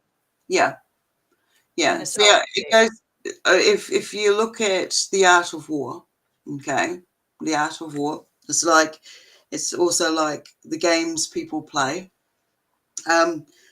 Using and manipulating the change of food sources and grasses and all of that was one agenda. There's agendas off that, but for me it's more like if they want to get something into the whole population on the planet, they just need to use the weather and the water. Mm-hmm. And they're not worried about the dosage. Okay, they're not worried about the dosage. Mm-mm. So the reason for the change of the fruits and the vegetables and stuff like this is they're doing it while it's going through a process. So the oranges that we buy now, if it doesn't have any flavor, if it doesn't have any smell, it doesn't squirt you in the eye with any zest, I don't recommend getting it. If it's absolutely vibrant orange, I don't suggest getting it. Because of all the additives and chemicals that they put into this genetics as these plants are growing. It's not, the seed is in the ground, the tree is growing, it's got its genetics, it knows what fruit it's going to pop out. And then it's fed chemicals every day. It's sprayed every day. Now, what's this fruit that we're about to eat? It's not orange anymore. And I don't think it's right that we should call it such. Yeah. And too, a lot of people have said that, if you're into the seedless grapes and you're into the seedless cucumbers, you're eating sterile food. I mean, if you think about it, it can't reproduce. So you're going to be missing something. And it's all for convenience sake, Gosh, that's really freaking depressing on a Friday night. Oh, no, it's, I don't look at it as depressing. I now see it as, okay, I've got a job to do. And my job is to stay alive. And if I want to enjoy it here as long as I can, I need to be able to identify all the little games and who's playing them. If I go to a supermarket, I know that I'm going to be irradiated, zapped, fried, examined internally, externally. and viewed. There is not one single, even the small mom and pop stores. Yeah. I mean, they're independently owned. We have one north of where I'm at. It's the only store that they have. You go in there and there are cameras everywhere. Oh yeah, yeah. And I that's mean, just a mom and pop place. every street corner has them. I mean, Yes. I'm out here rural, so now they have all these cows with collars on them that are Yes. hooked up to Wi-Fi towers, little GPS. portable ones. Okay, It's and GPS. Yep. yeah, and it's like, okay, that's on that hill over there. That's on that hill over here. I'm on this hill. So whatever they're zapping off now, I'm going to be getting something. It doesn't matter what hill I get on.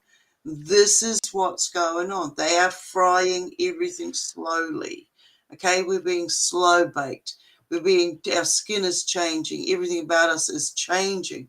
We're aging at different rates because our foods are, our weather environments are. There are a lot more deaths of humanity and other creatures in winter, not because of it's just being cold, but because it is the weather is dimmed. The weather comes down. It puts people into depressive states. And what is it called? Hibernation. Yes, or So Sugarby just said we're screwed either way, and I don't know if I agree with that. I don't know if I'm gonna I don't know if I agree with that because it's really all about a matter of perspective and how much power you want to take back.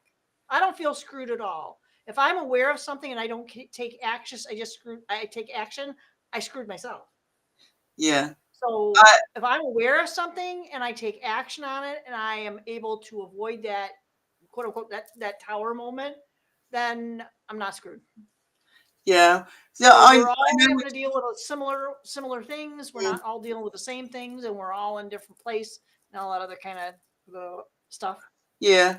I used to go that way too, Sugarby. I used to, if you really get down to it, it's like you're damned if you do and you're damned if you don't. So, okay, by living in that motto, it's like just do the best that you can every day. Yep. Find that small goal every day and achieve it.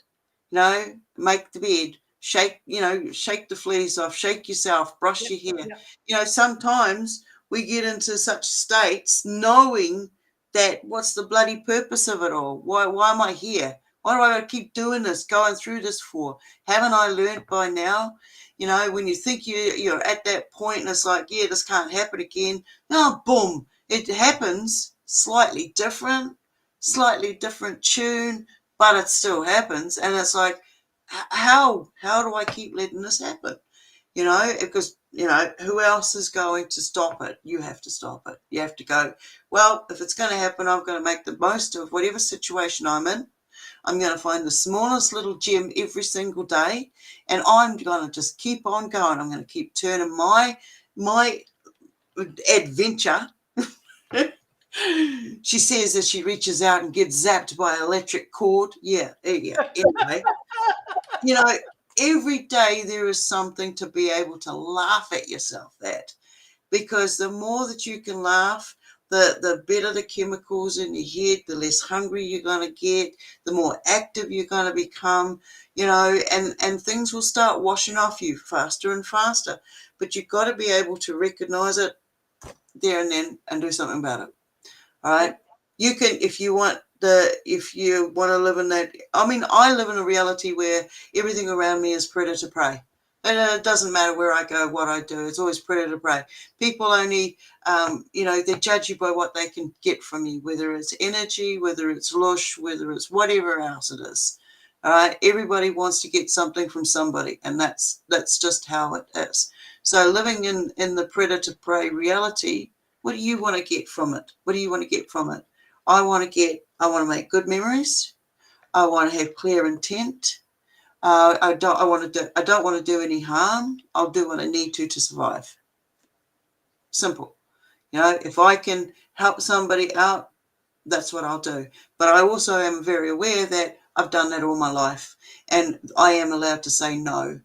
Okay, I am allowed to say no and not feel guilty about saying, look, I can't do that right now. Sorry, I can't. Or yeah, Rutgers brought up that the elite families' names need to be exposed more, which not many are doing. And I kind of feel like it's more than just them. I think it starts at a very local and very small, if you will, small level, that are the minions of that. And there are very many minions that will fall in line for that. I Yeah. recall saying something about someone who it tends to be very popular here in the US. And I kind of made a little bit of a question on one not it was a website. It was something that someone had posted, and it's kind of like, well, what about this? And they just came back, and it was like, they didn't even address anything. They did it. All they said was, this is what this person is, but it has nothing to do with what I just said.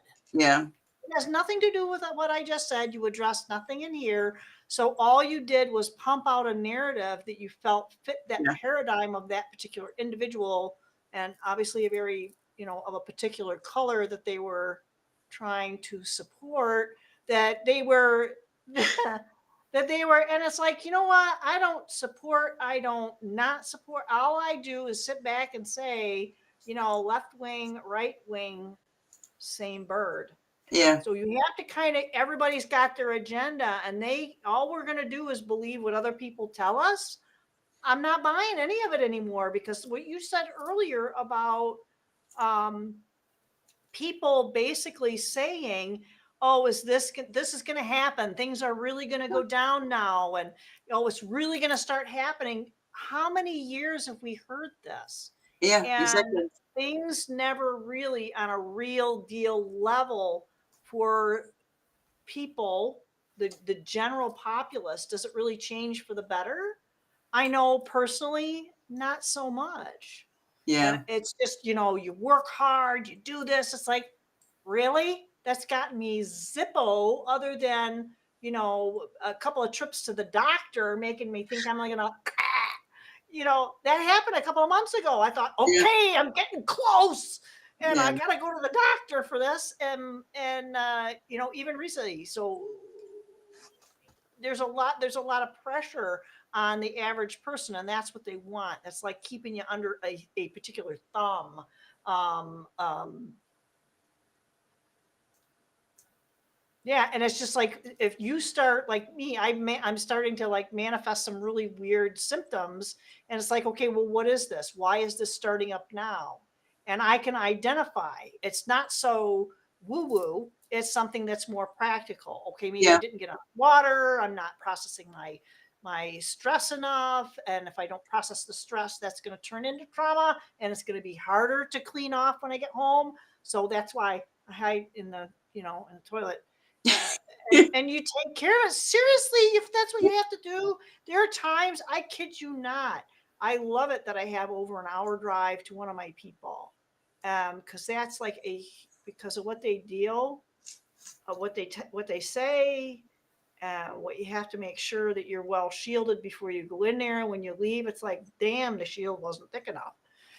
And you just have to kind of deal with this stuff on a daily, because this is some heavy business that some people are going through. But Yeah. and I think it's really good. It is a divine timing. Sure, it's definitely a divine timing. So Yeah. yeah, it's still ultimately what we talked about earlier. It's up to us, each one of us, to, in a collective manner, stand up, Yeah. or It or is. I mean, or these walk away. these elite that powers that be, whatever, they only function because we let them.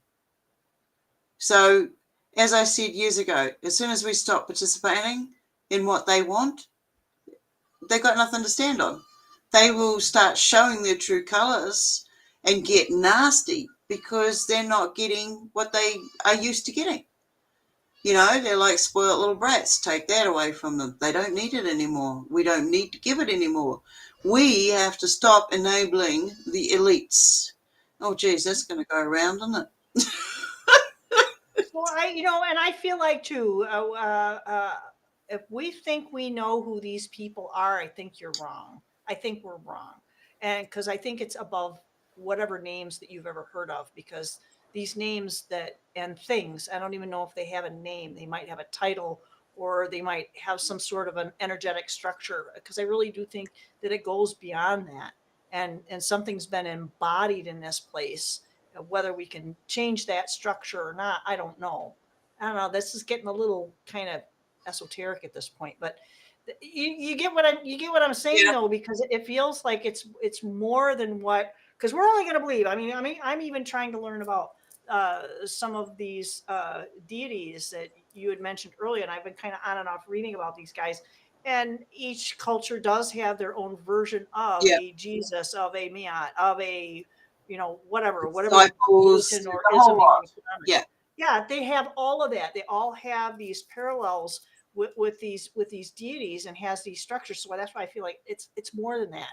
It's more than what we are titling as an elite, and it's something that's very, very popular and very pop. Okay, so they're going to lead you, even if there's some truth in that, they're going to lead you down this primrose path. Just like I remember having Omar was mentioned earlier, when Omar and I were talking about how there was a lady who did that whole series about the fall of Cabal.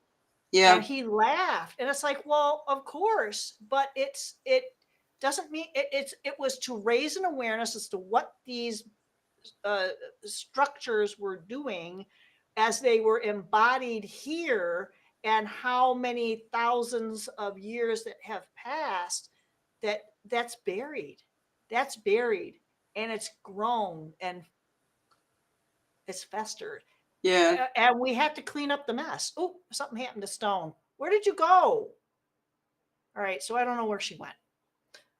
So hopefully she'll pop back in. But I mean, you guys kind of get the idea, though, right? That this is the whole idea is that they're going to be putting stuff out, and it becomes very, very popular. That everybody's talking about it, and people aren't losing their channels, and that you're able to kind of get these stories and these ideas across. This is where they don't want people to be empowered.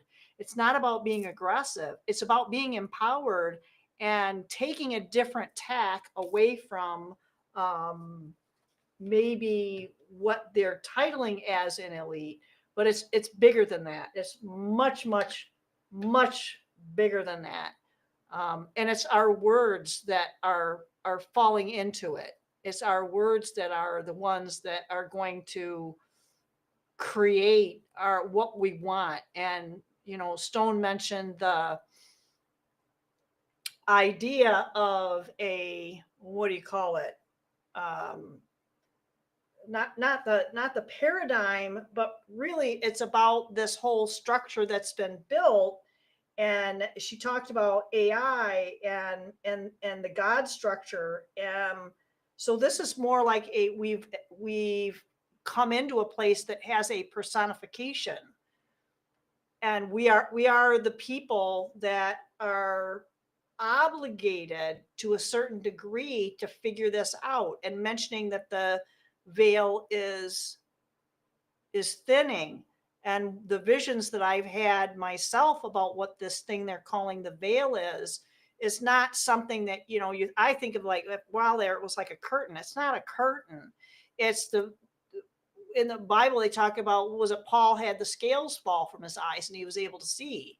So it's really our own filters within our own structure that is not falling off. It's dissolving. And you talk about the light structures and the quantum fields, that these light structures are spinning, these vectors are spinning, and it's not able to reflect what they originally had been able to reflect. I don't know if that makes any sense to anybody, but there's somebody by the name of Jason Paget, and he has some really good stuff out there that can kind of explain about the quantum field, and about how this is why these filters are in place. And I don't know if it's necessarily not really a hindrance, but it's definitely something that is a controlling factor on, and it's what we're allowing. It's a controlling factor in maintaining the trajectory of what those individuals are, these groups of individuals who are this.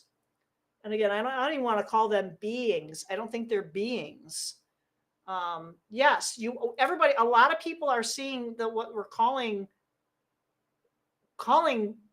BS. So what's BS, right? It's the belief systems are crumbling. They're losing their spin. And when somebody tells a story and you look at it on the news, they're trying to spin you in a particular direction, aren't they?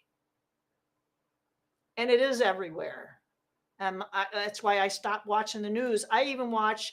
I'm trying to learn a couple of different languages, and I have a program that I watch that it's like the first one I've watched. It has no English subtitles on it, and it's like, wow, this is a whole new level. It's less visible to me, but it's because I've dropped what they're telling me is being said, because a lot of times when you have that language, that our language doesn't translate into directly what that other language might be. So then when I'm listening to that and I hear their voices in their own language, I'm picking up more of what we would be saying. It's like, well, they didn't mean, that's rubbish. They meant that's bullshit. I mean, they might actually come out and say that, but the subtitle might say, oh, that's rubbish. So you know what I mean? It's like kind of gets the same idea across, but it takes the feeling in a little bit different direction. And it's those subtleties that can make, through a glass darkly. It can take you in a little bit different path, if you will, if we don't allow some of the stuff to get washed off and take that time to maybe meditate. I don't know what happened to Stone, man. If you guys got anything, if you guys want to talk about anything, because I got like a gazillion things, but I'm going to save that for my Saturday night live. I'm going to send her a message on Facebook to see if she's okay, because they do have some storms rolling through. Okay, you disappeared. There you are. I don't know what is. Oh man. If you guys got anything, if you guys gotta turn your thing off. Gazillion things, but I gotta mute it. Wow, that was a ride. I think I just had a ride on a lightning. Jeez. Anyway, I'm back. I was like, I'm gonna send her a message because she's been gone too long, and I'm worried. Oh no, I'm sitting there. I'm listening to you. I'm jumping in. I sent a message in the main room. I'm like, okay, now what is going on? Down the bottom, it just kept saying, trying to connect. And I thought, well, if I push this button, then the whole thing's going to shut down. And I thought, oh, well, I'll wait until she's finished the sentence and I'll push a button. And I pushed the button and here I am. There you go. So, we learn something new every day. Anyway, I'm sorry. I didn't mean to arrive in the middle of you were saying. Nah, it was all good. It's just kind of going on a little bit more about. I think this is very empowering. The time that we're in. I mean, either you can lay back, acquiesce, take the hokey pokey, and turn yourself around. But we do have that more challenging route of, let's take this and take it in a different way, and it's not going to be taken back in the same kind of way that it has been in the past. We have to take a totally different tack to getting this to where the humanity is going to really be in a thrive mode. Yeah. So, sorry, we got a massive storm going on around me at the moment. I was having a conversation the other day, and in the early days, I was told that I was an enabler, and I was enabling my friend's OCD. And I was like, what the hell is that? How does that work? And then I got to understand myself, and it was like, okay, what am I doing that's enabling somebody else's reaction? Because the whole breaking down of all the different levels of psychology, like gaslight. What is gaslighting? What is post-traumatic stress disorder? Where do these things come from? Where do these terminologies come from? And so, I take a step back and I look at, just the structure, the pyramid structure of who's running and controlling whom at the end of the day. And I was like, well, I've got to stop giving my power to that person who's using me for that energy and that energy. And they're getting to that place. And then they use what they've learned from me to do it to others. So I have to say no to that connection, that contract, that no, I don't need those drugs. Like you were saying earlier about people, more asthmatics, more breathing issues and things like this. And yes, absolutely. When I was, being a prem, arriving early, got to get this job done, got to get here early. Yeah, right, whatever. I was pushed out of my seat and I woke up here. Don't know how it happened. And that's my story. But going through being an asthmatic, through as a child, being a sickly child and having to have all of these different inhalers and that, and even into the adulthood and even into my kids and grandkids, them having asthma and stuff, there were times when I didn't have the tools I needed to be able to keep breathing. So I thought, so I looked into it. What did I need if I didn't have an inhaler?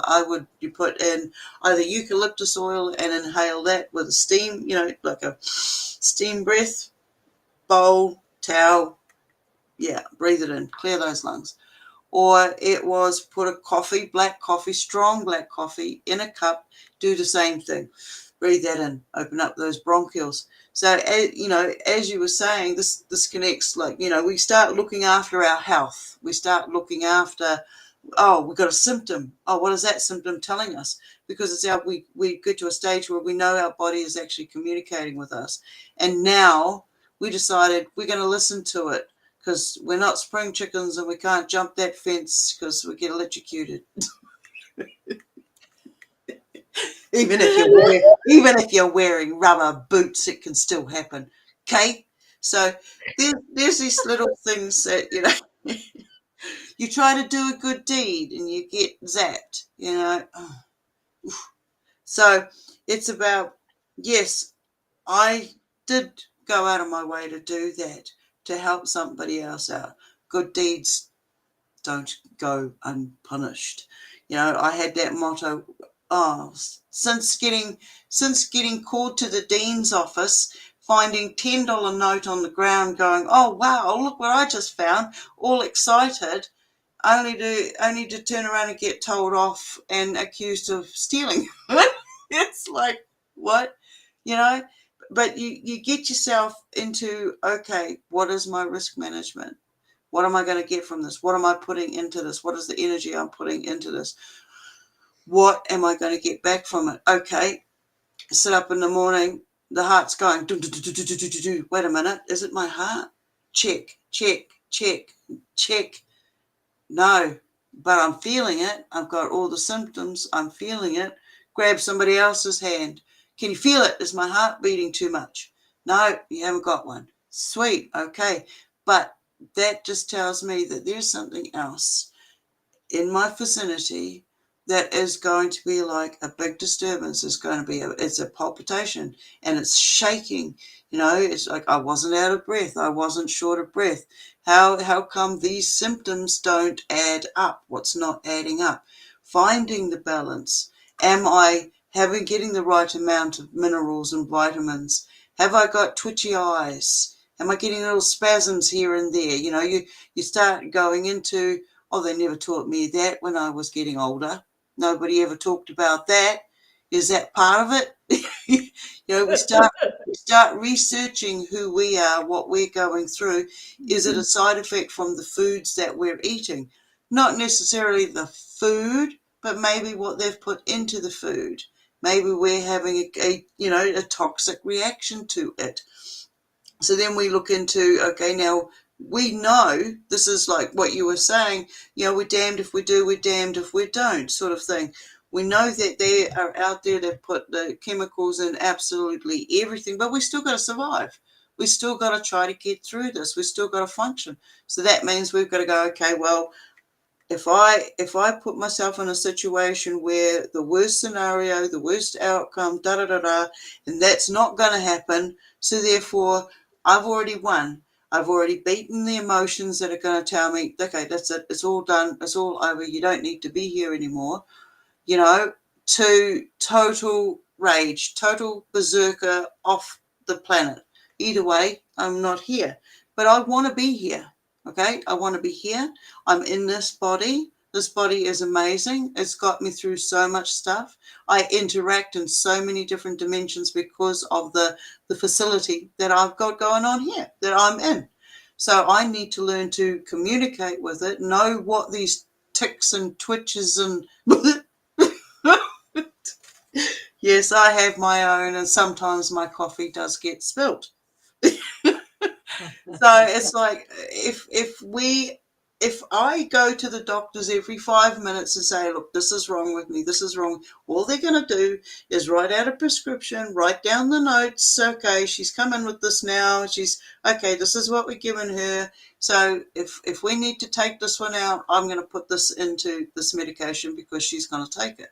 I'm very dubious about industries, any form of industry. All right, it's not for my best interest. Industry is not for my best interest. So therefore, I'm like, I've got to take care of myself. I've got to do the best at growing my own plants as chemical free as I possibly can, just so I can remember what it tastes like. When I start, like at the moment, you're aware I'm doing my fast, and what I'm doing is I'm now over the part where you were talking earlier, you had a bit of a headache. Yeah, this is chemical reactions. This is energy reactions around you. This is the body telling you you're under some form of stress. Listen to it. See what it says. Put Joe's feet up. Have that bath. With the light information I also get dark feeds as well. But I'm not going to go into the opposite of what I just gave. But one of the things that came up was about the darkness and the light and the energy that we need. Was I got black rubbish bags. This was in the vision dream thing that I go into. I got black rubbish bags. I made sure I had 2 per window in case one ripped. This is what it's like living in a hypersensitive state all the time. And then having tape to tape these up to the windows. Just not so that I would look out in those 3 days, just so that I couldn't have anything to look out to in those 3 days. So I wasn't tempted. And I was like, oh, okay, that's interesting. That's interesting. Get out of it, wake up, come here and go straight to the cupboard to find out, oh, I've only got 1 rubbish bag left and there's no duct tape. It's like, shit, it's going to happen today. Oh, no, it's going to happen today. No, I'm not going to get caught up in those. They can use that information and put that into my head and tell me, because I've been through those processes, that I need to get back into that process again. Well, I don't need to. I don't need to do that. I'm going to enjoy every day that I can without being a prisoner to myself. If it means I have to have some sort of contact with someone that I just don't like people, well, I need to do that. And I need to say, that's your space. This is my boundary. If I need to reestablish my boundaries, that's what I've got to do. But you've got to do that. You've got to lead by example. We have to start doing that now for not just ourselves, but you can all see what's going on with the whatever labels you want to call what's coming up behind us. I'm sorry. I'm sorry, but this is not how I had imagined, our where it would be right now, looking back and seeing how the kids and their kids and their kids are going to have to deal with what we've got here going on. And knowing that when I came into this was already going on. It was already going on. So for us to be the generation that breaks those old spells that were out there, the old programming that was out there, this is what I'm doing, for whatever ancestral trails and imprints and stuff that go on, repeated patterns. If I have to be that chain in the link that messes it all up, well, I'll take accountability for that. And this is where it's come down to. All these years of all the same sort of material, and it doesn't matter what's going to happen tomorrow. It doesn't matter about the space turds. None of this even matters. What needs to matter is what you do every day. That is what is important. You count, because without you, none of this other stuff is even worth a perception. It's not even going to exist because you're not there to make it exist. So if we want a better environment, we want a better scenario, we want better futures for our pasts, then we need to do it now. And no, you're not going to catch me running around the house in a toga. Well, you might on Halloween. Okay, you might on Halloween. If I haven't got any dry towels too, Hey, Halloween's on a Friday. Is it? Oh yeah, it's your Friday, isn't it? It's your Friday. My Saturday. All right. Yeah. I'm not really. So good point for right here might be to talk Toga about party. Huh? What? Toga party for our. Oh, okay. Toga party. All right. Because we've had a time change, and Stone since we started this was 16 hours ahead of Eastern Standard Time in the U.S. So what we're at right now is she's now 17 hours ahead, which is why we started at 6 instead of 8 p.m. So tomorrow, well, this weekend for us, we do the daylight savings, and so now we're going to be 18 hours difference. So we're going to have to she and I are going to have to talk about what we're going to do about that. I will be in my car driving home from work Friday night if we were to start at that same time as we had in previously, and it's just not going to happen. And starting later for Stone interferes with her Saturday. So we have to be careful, Sugar, because we're just loopsy doodle enough to make it work and make it happen. All right. Just saying. Might not be on that Friday night for us here, but we might have to do it like November 1st, which is fine because what is that? All Saints Day. Hey, look, I'm not worried what day we dress up in blimmin' costume, okay? If we say we're going to do it, we're going to do it, all right? That's what matters to me. Yeah. So I guess that it would be for you, it would be November 2nd. It would have to be for me November 1st. And we can start at whatever time you wanted because it's a Saturday and it's an evening and or afternoon, whatever. So we could do something 5 p.m. My time, maybe 9. No, it would be 6. We'll have to. It would be 6 p.m. Okay, we'll work it out. I mean, because when I get home at 5:30, and I don't think I can race to the computer and everything to be here and ready to go at 6:30, because we usually sit here for at least a half an hour beforehand. So we're gonna work that out. It's either gonna be Friday night Eastern Standard 6 p.m. or it's gonna have to be sometime on that following for Saturday, which would be your time. It's gonna be noon. Oh, we'll work it out. We'll work it out. We'll try to do a poster at least a day or so in advance. We got to kind of work that out a little bit, just so we can have something to look forward to, because it's going to be shitty. All right. Yeah, absolutely. We can make it fun no matter what we do. Okay. We can all bring a little bit of something to. What did you bring to the party? I brought a little good memory. There we go. So what did you bring to the party? My presence. Okay. That's all you got to do. What presents did you bring? Myself. Sweet. What food did you stuff? Food I can eat. You both do it, but food I can eat. That sort of thing. So we can make it happen. All right. Are we going to wind this up now? And because we've been going for a couple of hours, and we can kind of like wrap it up and kind of hash out a few things in the green room, as it were, and Yeah. Yeah. So I'd like Need to have- just say thank you to everybody who's come along again and supported us, helping this happen. I do a group on my Thursday, your Wednesdays. I will post that in the links on our YouTube channels because I haven't figured out how to do it in here yet. I did, but then I just ended up with stars all over my face, and I just can't be seen like that. You know that. And so I'll put that in the room. I'm also going to open it up at some stage and do a live roundtable. So if you would like to participate in that and feel you have some relevant stories to share, some adventures to scare, come along, put your hands up, send us a message.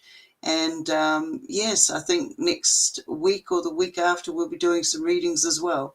So thank you everybody for coming along. Thank you Auric Vibe 1111 for another great day. Now, anything you'd like to end with?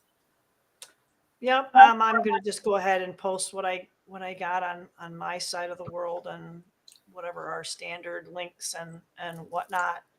I wish I could participate in groups, but this is all about survival at this point for me.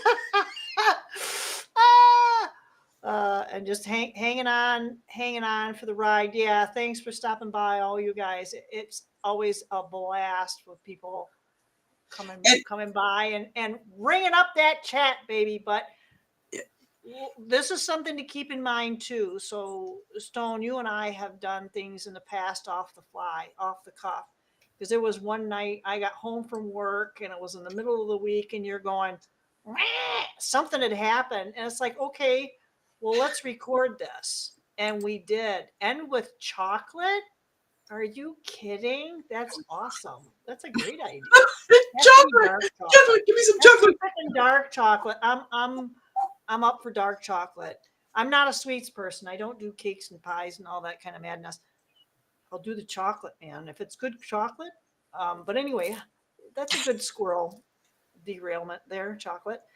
But yeah, we have done things off the fly. So make sure that you click as many notification buttons as you can, because I feel like that this is something that may actually start to manifest a little bit more. It's like, hey, this happened. I need to, and I've recorded a lot of things, but haven't posted them. Yeah. I'll come home from work and I'll get like this huge, and it feels like passion. I don't call it a download. It's like this passion comes through, and I'll dictate into something, or I'll just turn the camera on and I'll do cards or whatever.